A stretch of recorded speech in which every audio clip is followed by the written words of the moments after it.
Počty studentů se specifickými potřebami na vysokých školách rok od roku stoupají. U nás bylo v roce 2010 registrovaných 32 studentů a v roce 2022 to je již 179. Čím to je a s jakými handicapy se vlastně můžeme na vysoké škole setkat, vám představíme v sérii krátkých rozhovorů se studenty Ostravské univerzity Davidem Pětrasem a Davidem Buzrlou a odborníkem z Centra pro nedoslýchavé a neslyšící Pavlínou Zárubovou. Moje jméno je Hedvika a studuji na Fakultě sociálních studií. Tak Davide, mohl bys nám říct, jaký obor studuješ a proč jsi ho vybral?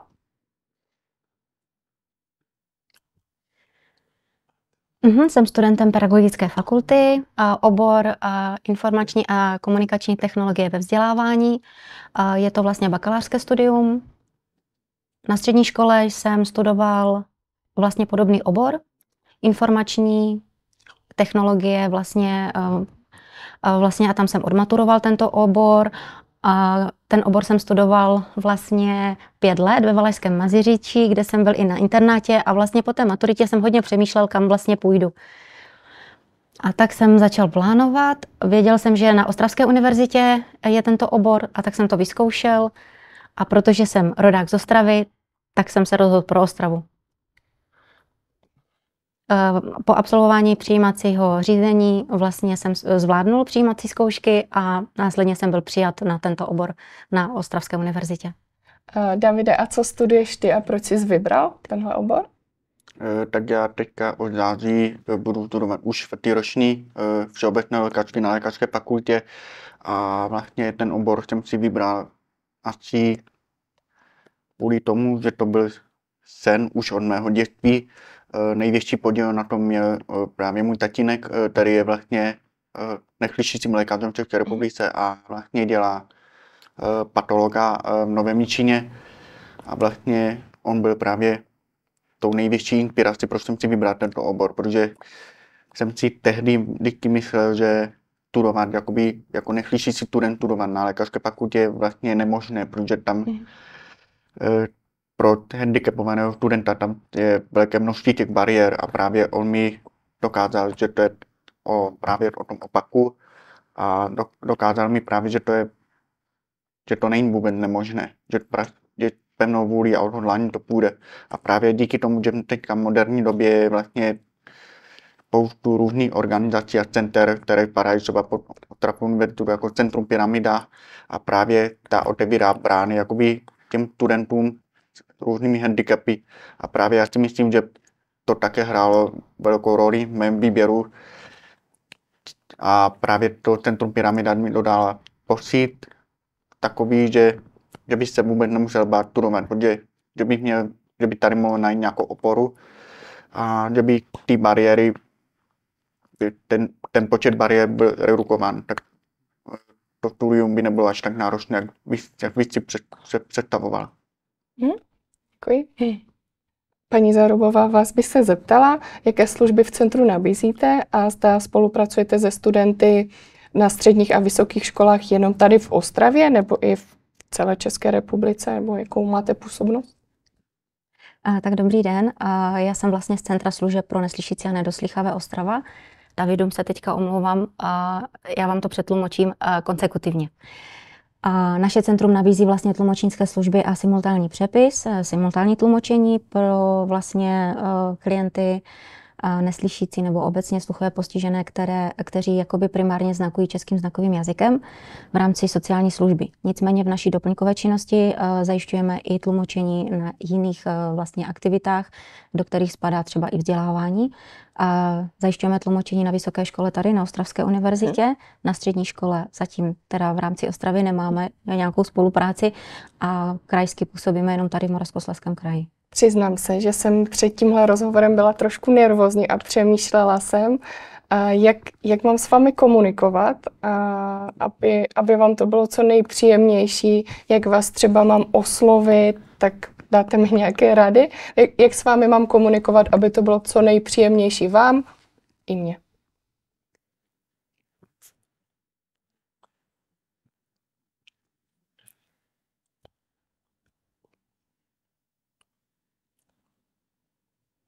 Já bych vám vlastně jenom doporučil udělat ten první krok, nebát se.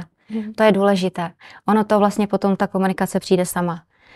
Komunikace s neslyšícím, když nejde verbálně, tak prostě napsat, vzít papír a tužku, nebo vlastně použít mobil a vlastně psát textovku, nebo i neslyšící jsou už dneska připraveni mnohdy, kteří vlastně rovnou při komunikaci s vámi si zapnou tichou linku, nebo už mají online tlumočníka v mobilu a otočí ho na vás, takže těch možností je celá řada. Ještě něco bys chtěl doplnit? Obecně bych souhlasil s Davidem tady a akorát bych rád dodal to, že většina nebo drtivá většina neslyšících má právě problém se sluchovou orientací, teda prostorovou orientací. Takže když někdo na nás přímo zavolá nebo přímo na nás začne mluvit, tak to trvá strašně trochu déle, než se trochu zorientujeme, kdo k nám mluví nebo odkud k nám mluví. Tak vlastně bych asi poprosil všechny, aby se hlavně nebáli a nejprve, aby navázali ten oční kontakt. Dokud nedojde k tomu očnímu kontaktu, tak to vlastně nemá smysl, protože my nebudeme pozoru a nebudeme vědět, kdo k nám mluví nebo k nám mluví. Tak asi bych doporučoval, aby třeba na nás poklepli na rameno, aby navázal ten vizuální kontakt, anebo stačí zavolat jménem proti, to se hlavně týká těch, co slyší třeba dobře. Tak třeba u mě, tak já bych asi doporučoval třeba mě zavolat jménem nebo poklepat na ramen a dokud nezačne ten vizuální kontakt, tak na mě asi nemluvit. Až po navázání toho kontaktu už by to asi problém neměl být. Já jsem hodně závislý na tom odezírání, protože odezírání je právě pro mě jednou nejdůležitější forem komunikace. U této formy komunikace potřebuji čistý pohled na obličej, včetně úst, abych dobře zachytil tu artikulaci a to, co se mi snaží ten druhý člověk říct. Tak v dnešní době je třeba moderní nosit bousy nebo žvíkačku. Právě tyto dva faktory vlastně můžou zkreslovat tu komunikaci. Já třeba některé věci pochopím trochu jinak, než se mi snaží ten vyučující říct, a to bývá právě ten problém. To jsem několikrát zažil na té fakultě nebo při komunikaci se spolužáky. Já jim to třeba nemám za zlé, ale pro mě je to však těžké, ale vždycky jsme našli nějaké řešení, nějaký kompromis. Tak když dojde k takovému problému, tak většinou ten, co má zvykačku, tak on třeba zvykačku dá jakoby dátní nahoru, aby ten přístup byl čistý, aby ta komunikace byla čistá, nebo u těch bousů, to já už o tom nemůžu rozhodovat, jestli si ten člověk může oholit nebo ne, tak většinou to jsme našli nějakou jinou formu komunikace, třeba lepší artikulaci, anebo mluvení trochu nahlas, nebo když tam byl takový problém, tak třeba mi to vyučující třeba nějaké slovo, kterému jsem nerozuměl, napsal třeba na papír. Vždycky to je o hledání kompromisu a tam jsem zatím ještě nenarazil na nějaký problém. A právě bych ještě chtěl dodat, jak byla ta pandemie covidu, kdy byly povinné ty respirátory a roušky, což bylo právě pro mě mnohem horším problémem, protože spousta lidí měla vlastně ten strach, aspoň na chvíličku si dát respirátor nebo roušku, tak oni se většinou bránili tím, že je to prostě pro ně nebezpečné a že i pro moje dobro si ten respirátor nesundají.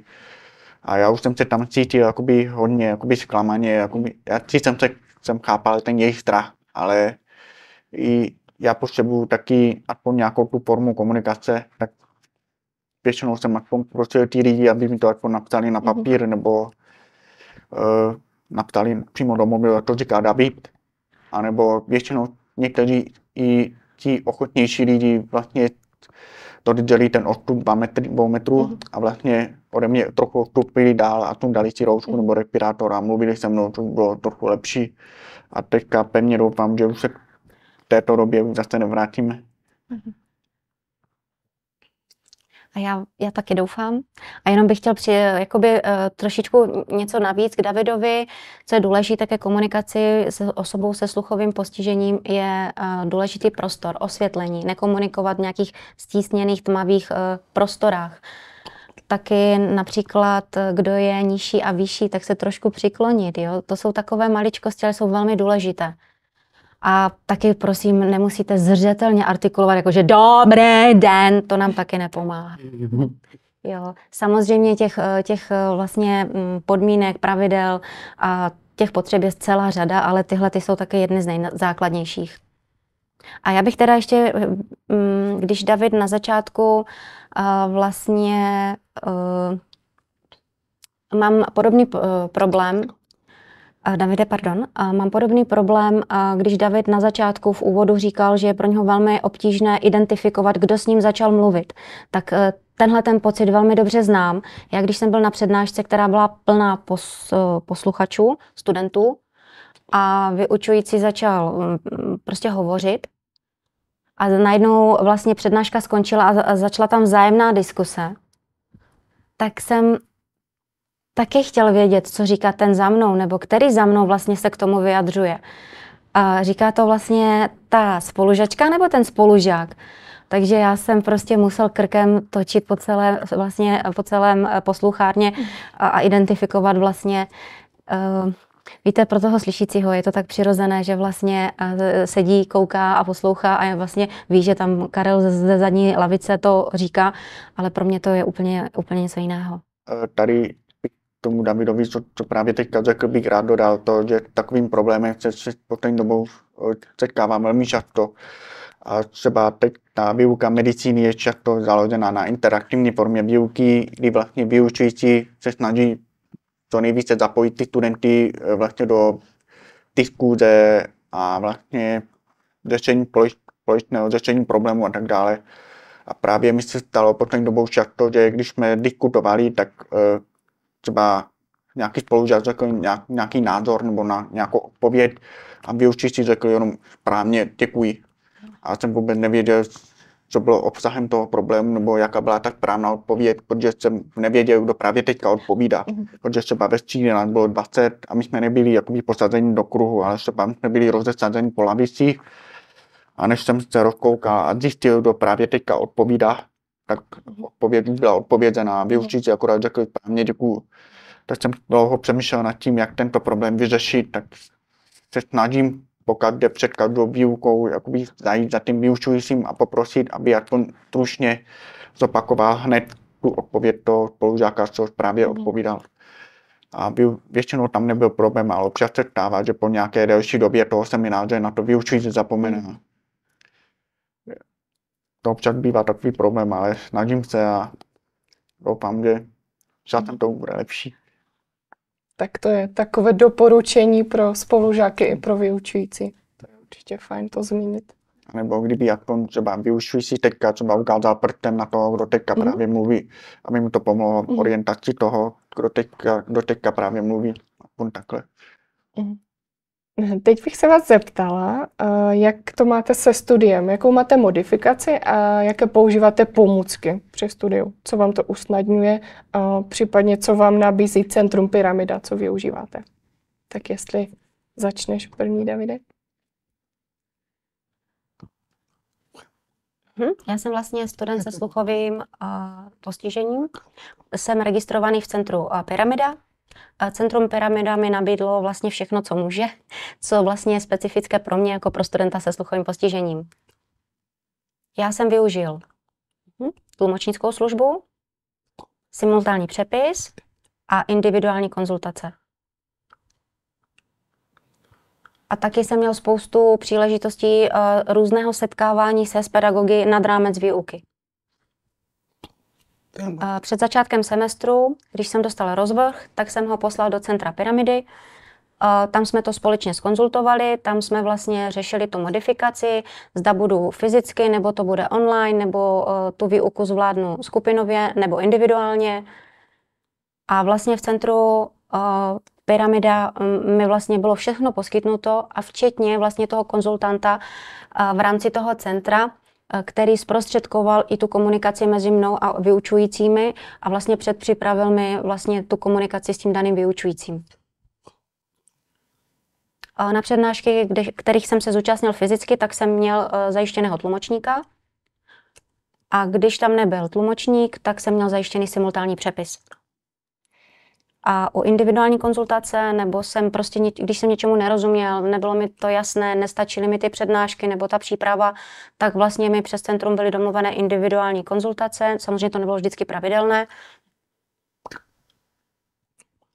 A já jsem teda hodně využil individuál u angličtiny, tak tam jsem to měl pravidelně. Tam se to nedalo zvládnout, abych tento předmět absolvoval v běžném rozvrhu, v běžné třídě nebo v běžné poslechárně, takže tam jsem absolvoval individuální konzultace. A vlastně to probíhalo tak, že jsme tu angličtinu dělali za přítomnosti tlumočníka českého znakového jazyka, ale probíhala i písemná forma, hodně textů nebo hodně vlastně práce mezi pedagogem a mnou bylo v písemné formě. A ještě mám poslední 2 věci, které bych rád zmínil. Když jsem dělal zkoušky jakékoliv nebo testy různé, tak jsem měl výhodu v tom, že jsem měl dvojnásobek času na zpracování. Protože jsem student se sluchovým postižením a můj v podstatě přirozený mateřský jazyk je český znakový jazyk, ta čeština je pro mě trošičku jako cizí jazyk, tak je pro mě ta čeština v písemné podobě hodně složitá a náročná. Takže vlastně i zpracování mé diplomové práce a jakýchkoliv seminárních prací a různých jiných písemných prací, tak mi velmi, velmi pomáhali v Centru Pyramida. Za to jim moc děkuju. Děkujem. A já bych se teda ještě doptala, říkala jsi, že máš k dispozici tlumočníka, tak mě by zajímalo, kde takového tlumočníka sháníš a jestli máš nějakého stále k dispozici.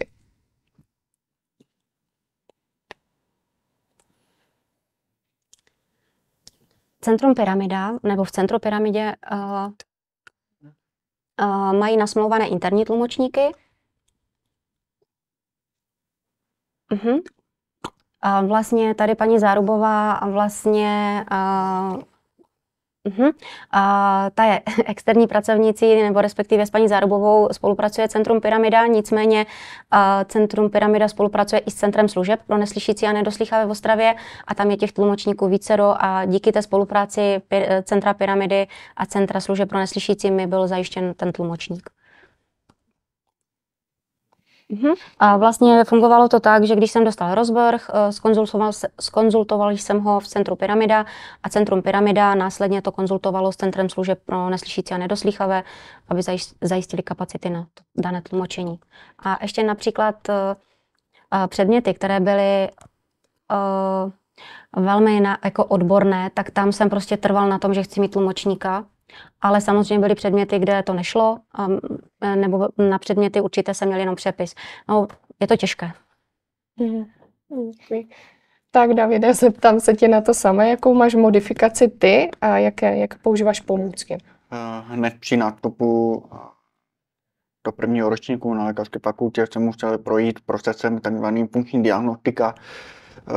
Ta funkční diagnostika je vypracována speciálně pedagogickým pracovníkem na základě pohovoru se mnou. Tento posudek je důležitý pro obě strany, jak pro vyučujícího, tak i pro studenta se specifickými potřebami.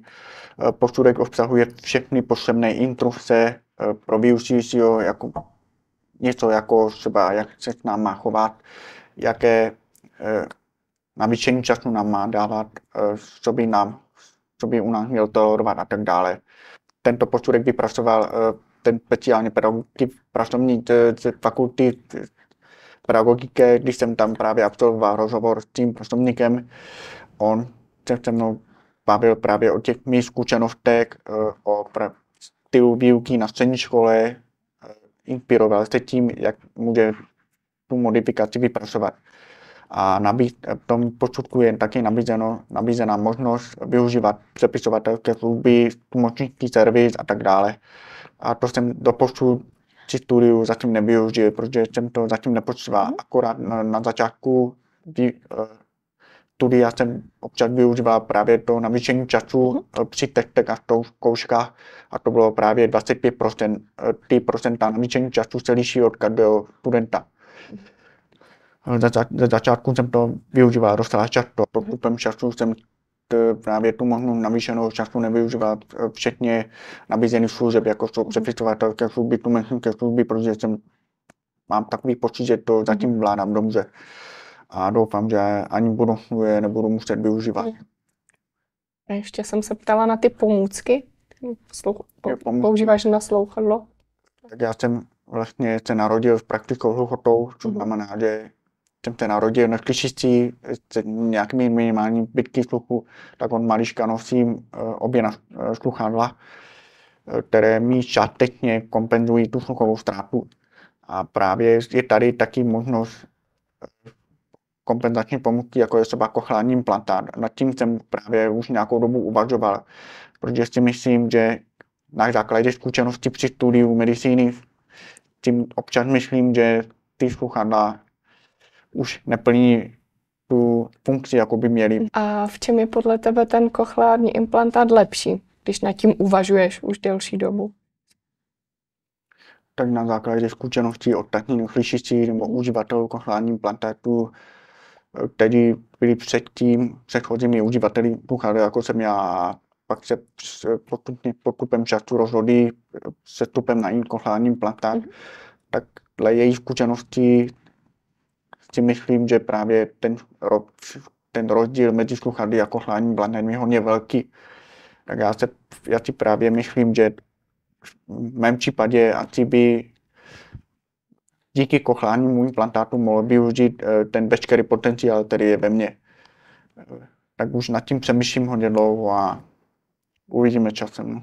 Máte nějakou historku s vyučujícími nebo se spolužáky, ať už vtipnou, nebo i třeba nějakou situaci, která vás zmrzela, o kterou byste se chtěli podělit? David?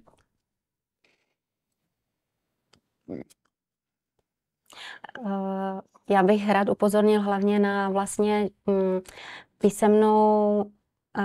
písemnou formulaci textu, teda v mém případě se jedná o to, že opravdu ta čeština je pro mě cizí jazyk a někdy gramaticky úplně neskloňuju, nečasuju tak, jak bych měl, a když oslovuju a komunikuju jak se spolužáky, tak s vyučujícími, tak ne vždycky dojde k tomu pochopení, tak bych byl rád, aby to brali tak, jako že komunikuju, jako kdyby, že je to moje přirozeno, že ta čeština není úplně perfektní.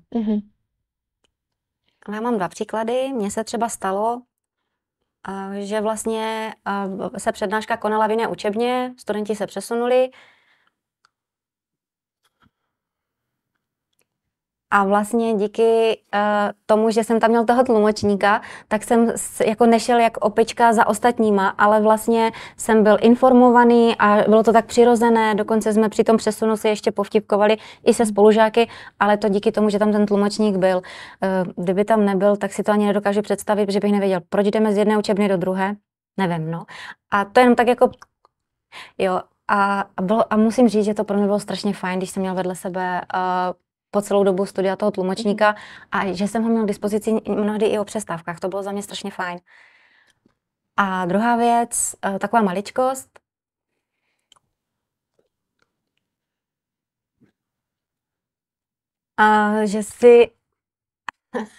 Že si pedagog myslel, že ten tlumočník to nedá, jako, no to nepřeloží teda, jako. A oni se to fakt snažili přeložit. Takže to bylo takové dost jako vtipné, že tam byla ta ironie, no tak to jsem zvědavý, jak to paní tlumočnice přeloží, nebo ten tlumočník a přeložil. Takže. To se jednalo asi o nějaké odborné předměty?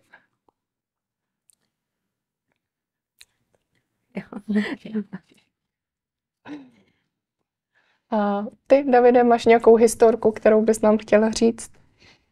Tak upřímně mým nejlepším zážitkem na škole byla asi právě teďka v létě absolvovaná ošetřovatelská praxe městské nemocnici na Pipejdách, když jsem vlastně dělal 3 týdny ošetřovatele na lůžkovém oddělení úrazové chirurgie.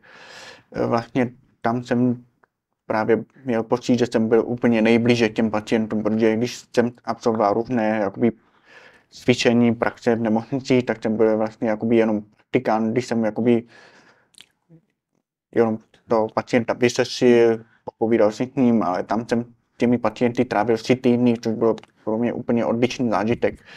A právě nejlepším na tom bylo to, že tam leželi i starší pacienti, kteří byli trochu hluchlí, tak oni měli většinou problém tou komunikací.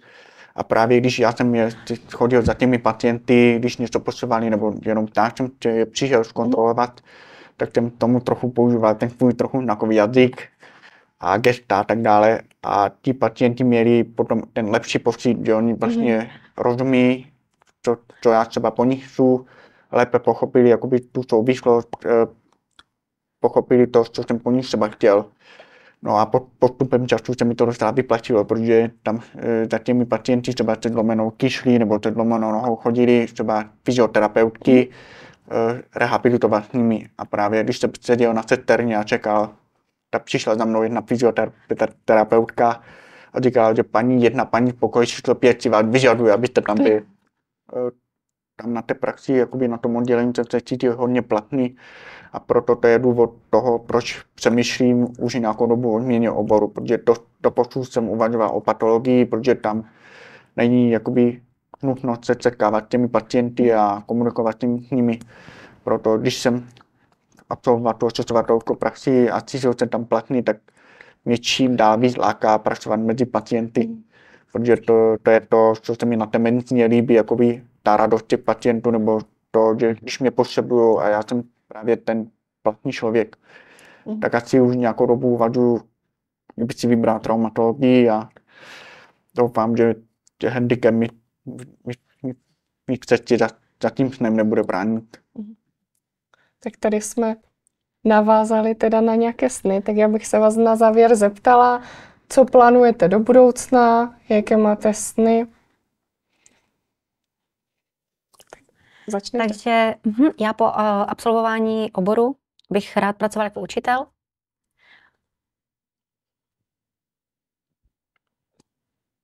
Takže a chtěl bych se najít ženu, mít rodinu a mít se hezky. To je moc pěkné. Co bych já chtěl do budoucna? Tak určitě bych chtěl asi dělat traumatologii, ale dám tomu ještě trochu volný průběh, protože mám ještě před sebou 3 roky studia. Ale zatím je to právě ten obor, který se mi strašně líbí a chtěl bych se tomu opravdu budoucnu věnovat. Tak třeba možná mi v tom budoucnu ty lepší technologie pomůžou. A taky bych asi chtěl mít hezkou rodinku jako David, mít pán život a... Je ještě něco na závěr, co tady nezaznělo a co byste ještě chtěli říct? Na závěr bych asi chtěl úplně zdůraznit to, že sluchové postižení je na první pohled neviditelné postižení, tak pro normální lidi, jakoby pro veřejnost se můžeme dát jakoby úplně normální lidi. To, co je sice pravda, ale když třeba začne ta konverzace, tak to hodně lidí zaskočí, že jsme úplně trochu jiní, že špatně slyšíme, nebo že je nevnímáme, nebo špatně rozumíme, že máme ten handicap.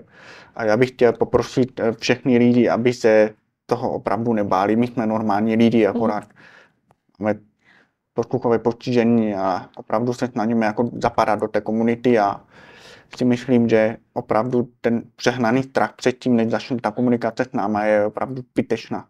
Protože já si myslím, že když se člověk do toho dostane a do toho tempa, co máme my, a začne s náma komunikovat, nebo najde nějakou formu komunikace, třeba psaní, nebo prostě přes pomocníka, nebo tak si myslím, že pak už to jde docela dobře. Protože my jsme jakoby schopni udělat různý kompromis, protože my opravdu máme rádi komunikace a proto bylo škoda, kdyby se nám lidi vyhýbali jenom kvůli tomu, že špatně slyšíme. Takže taková ta hlavní zpráva je nebát se oslovit, komunikovat a vždycky se najde nějaký kompromis, že?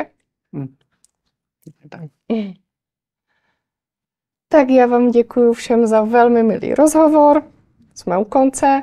Na závěr bych chtěla dodat, že Centrum Pyramida tady není jenom pro studenty se specifickými potřebami, ale také pro vyučující a studenty, takže se neváhejte na Centrum Pyramida obrátit.